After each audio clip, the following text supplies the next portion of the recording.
Hey, it's Doug from the Rise Above Gym channel, and I'm going to show you how to unlock your strength using just this simple mini band. Let's check it out.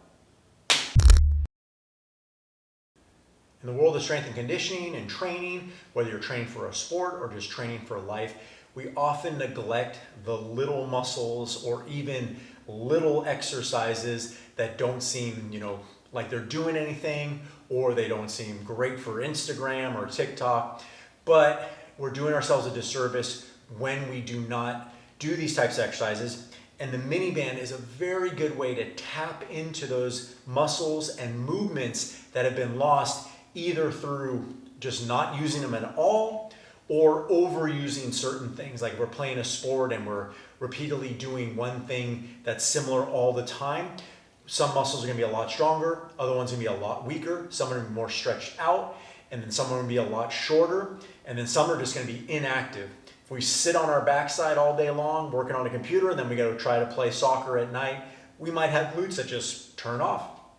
This mini band is a good way to activate those muscles and to get things firing and balanced out. So I'm gonna show you some of my favorites that we use here at the gym for our athletes and also our trainees. Let's check it out. Now there's not a ton you can do with the upper body. There's way more you can do with the lower body. But there's one upper body one that I really like. In fact, I use it for myself for my rehab when I tweak my shoulder a little bit doing some gardening. I know, very dramatic. Anyway, isometrics and external rotation. So I'm gonna loop them in like handcuffs here. And what I'm gonna do is I'm gonna drop my shoulders down and I'm gonna push out and hold against the band. I'm tucking my elbows in. Now I can go as far as I can and hold. And what I'm doing is activating all these rotator cuff muscles and building up shoulder strength and endurance.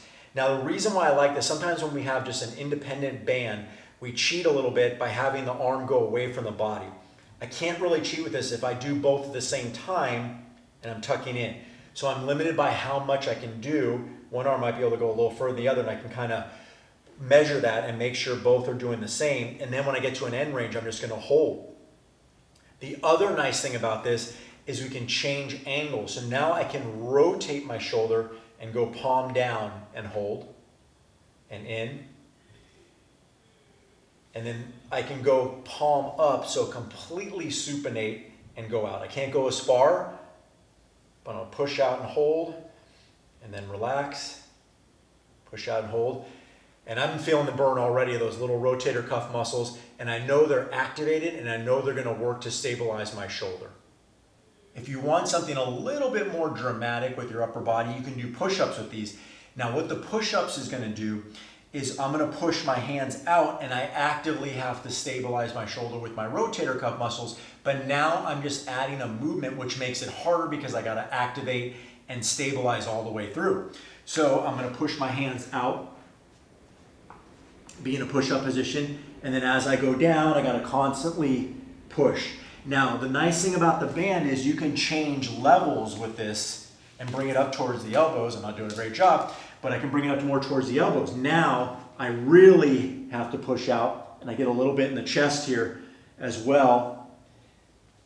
And then as I'm going down, it's gonna wanna do this, so I gotta keep my elbows pushed out against the band so there's a little bit more activation. And you can obviously put it down in different levels of the arm, but it's kind of a fun one to get a little bit more shoulder activation and rotator cuff activation for the upper body. All right, now we're gonna get into the lower body exercises that we do a lot of here. And I'm gonna put the band above both of my knees. Some of these exercises, we can put it below the knees, and I'll explain the difference and when you would use what. But the first one we're gonna do is we're gonna do a hip bridge with abduction. Abduction is a fancy word of pushing outward, not bringing inward. Now the reason why we would wanna do this, for example, when we squat, sometimes the knees wanna cave in. When we're doing this, it's kind of like a pseudo squat, but I have support, so I can bridge up and push out. When I push out, I don't want to drop the hips. So I'm activating these muscles on the outside, but I'm also seeing if my glutes can stabilize me while I'm doing that, and then down.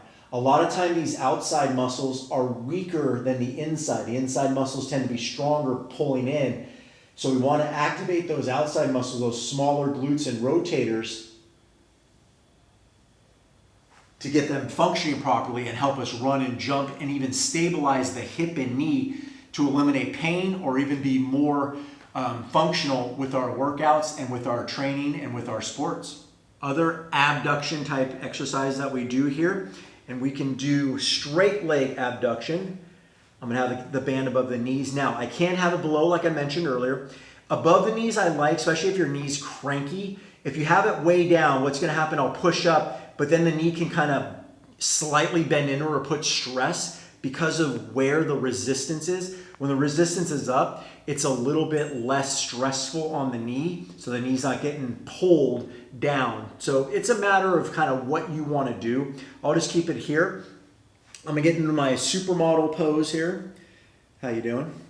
Stack my hips, and then what I tell people is to pre-squeeze. So I'm not just Jane Fonda here. I'm tightening my glutes. I can have a little support here, and I'm constantly squeezing my glutes and then controlling down. That's the other thing with the mini band. These things are very obviously light in terms of resistance, and you can do this and be like, oh, this isn't nothing. But if I control the eccentric, I'm really building up that strength. And I like to relax in between or every few reps to kind of deactivate it, and then I'm tightening and activating it. So I'm training my brain muscle connection to fire. So when I go play sports or run or jump or even to protect my knees, I'm gonna get that activation. The other one you can do is a clamshell, very common in physical therapy for those rotators in the glutes. So what I'm gonna do is I'm gonna stack my hips, stack my ankles, and I'm gonna squeeze and bring the top off the bottom. Now what I'm not doing is rolling my hips back behind me. I'm squeezing, coming up, and then down.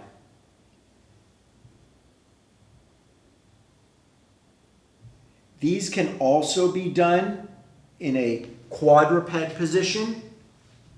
So you can be here, tuck your tailbone, and I can push out and in as well. And you can even do them standing. So I like the support, especially when someone's starting out, of being on the ground, because this side's stable and you can really isolate the activation. So we're really trying to isolate these muscles to fire. If we're doing something too globally or involving too many muscles, sometimes we're not getting the right muscle to fire, and you have to go really slow and really concentrate. So if we kind of take those out of the equation by stabilizing, we can really activate the muscles we're trying to use. All right, one of my secret favorites is a sleeper exercise, because it's very difficult, a lot going on with the core and the hip, is lying hip extension. So we're gonna work the running muscles, we're gonna work the hip, we're gonna work the core stabilization. So what I'm gonna do is put it on my toes. I'm gonna make sure I keep my toes up, and I'm gonna lie down, head back, get my hood out of the way. I'm gonna flatten my low back so there's no space. I like to have my hands on the ground, and then what I'm gonna do is I'm gonna give a little pull with one and a push with the other, but I'm gonna go slow. So I'm toe up, and I'm extending, and I'm controlling back, little reset, I'm toe up on this one, I'm pulling with my right now, extending as much as I can with my left. Now, what I'm also doing when I extend, I'm gonna be dramatic here, when I push out, I'm not losing this low back arch or this flatness, so I'm gonna push out and I'm trying to keep flat, extend and hold, and then back, extend and hold, and back. Good for hip extension, core stabilization. All right, how about some standing exercises? So now we're gonna go over hip flexion. We just did extension. Now hip flexion is great for running and jumping. I have a lot of my athletes do this one to activate their hip flexor and also keep their other one stable. I usually have them hold on to something in front or a wall, but I'm gonna do this in front of the video. I'll hold here. Now what I'm gonna do is I'm gonna tuck my tailbone slightly, and I'm gonna drive upward and hold, and then down. Drive up and down. Now, what I'm looking for too is when I drive up is no crunching, like not pulling me backwards, okay? Because that's gonna pull my core down. I gotta keep nice and stable. Drive and hold, drive and hold, drive and hold, and I'm keeping my toe up. So imagine you're running or jumping, this is the muscles that we wanna use for that, and it activates that hip flexor to fire to go up. Another great one for rotation, also a little bit in the ankle, is just taking a simple rotate out and in. Again, I'm isolating here and in. So I'm really working the rotator muscles of the femur or the hip. Also working, a little bit around the knee. You can do these seated as well. So seated, you can get a little more support within, the hip, and you can have your hands down. But, this works pretty well, and I can actually use my other leg for stability. So it's a personal preference thing. I don't know if one's better than the other, but give them a shot, and then you'll feel the rotators open out. And then also, you can also see if one leg rotates better than the other. So I do have a leg that rotates better. This one kind of rotates a little bit more. So for me, I'm gonna really try to focus on this one. And I was too fast in, so I'm gonna control it in a little more, a little reset, push out, control in, and then really try to balance out both my rotation of my hips. If people struggle to squat, this exercise is great for that. Earlier on, we did the hip bridge with the band abduction. Now we're gonna squat with abduction. Ideally, when you squat, you stack everything. So everything's lined up, and I don't have that collapsing inward of the knee. The collapsing inward could be, natural, just body shape that we wanna try to fix a little bit more. And we can also fix with how wide we stand. But also it can be in the transition from the lower portion, as if I go down, and then you can see some collapsing coming up. Now when we collapse, obviously for most sports and field sports, they're not gonna be great because you're gonna put a lot of pressure inward on that knee, and that's when injuries and accidents happen. And some people just don't know how to squat well. They can't tap into certain muscles. So this is a great way to teach them how to squat. So what I'm gonna do is have my squat stance, I'll turn my toes out, and I'm gonna have my hands in front for a little bit of counterbalance support. And as I go down, I'm gonna push out. Now when I come back in, I'm keeping that outward pressure on the band so the knees don't collapse inward. I can go slow too, so that way I keep that pressure. If I go fast, they might cave inward. So pushing out and up. So you can give a new person that doesn't know how to squat this, if you can see them doing a body weight squat and they're not stacked and they're all over the place. This is also a good warm up just in general, like if you're gonna do heavy squat sets, just getting those muscles activated, and then you can go to your squat sets and you'll probably notice a difference where you have your barbell and you're really stacked over those hips and you're not collapsing at all and you're staying safe. Lastly, I have some movement-based ones for you. Again, we can have the band at the ankles or above the knees depending on what you want to train. Now, the ankle will put a little more stress on the knee. Also, above the knee is good because you have constant tension a little bit more than the ankle. The ankle I can wrestle more. Again, it's what you want to train or what your client needs is the key, and mix them up. So what I'm going to do is I'm going to do a lateral step. So I'm just going to step to the side, and I only want to step as far as I can control my opposite leg in. So I don't want to go fast. So if I bring it fast in, then I'm probably stepping too far. So I want to step with decent alignment, knees out, and then I'm going to control my leg in, step out. I kind of like to stay low and sink in, step low, sink, control in. So for me, that control is more important than anything else. So can the athlete, can the client control that leg in, lift it up, and control? With, good speed too. So fast is, not much control. I almost fell there. So now can we go nice and smooth, controlling in and being even on both sides. So lateral steps are a good one for that. And then you can do forward and backward. I'm going to go towards you, but usually I have them walk a distance. So I'll just step forward at a 45 and kind of sit down. And again, I don't want my leg to shoot in fast to the other one. I want to step out, and then can I shift my weight and control in? So what I'm doing is I'm shifting my weight over here and then controlling in, shifting and controlling in.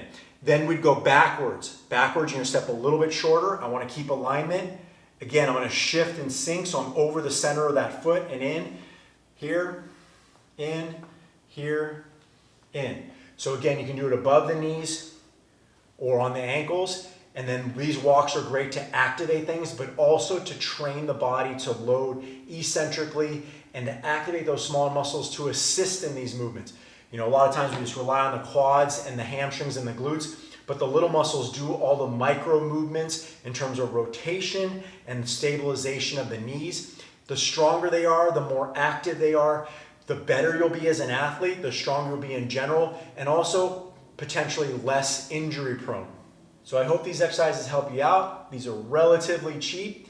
They come in different resistances. You don't need a lot of resistance, the medium resistance, and just showing you guys these on the video, I feel my legs going. Yeah, just throw them in the bag. They're really cheap, and you can use them as your warm-up. You can use them as part of an exercise. You can use them for, bringing back imbalances. If you played a full season of basketball or soccer and you notice there's some imbalances, you can start with a good few weeks of doing a lot of these exercises before going back to heavy squatting and heavy deadlifting, and then get yourself tuned up. These are just a great way to keep yourself safe, get all your muscles fired and contributing, and just go out there and have fun and perform your best. Thanks for watching. If you like the video, please like it down below. Also consider subscribing as I try to put a new video out every week. If you have any questions or comments or things you want to see in the future, put them down below as well. Thanks again, and we'll see you next time.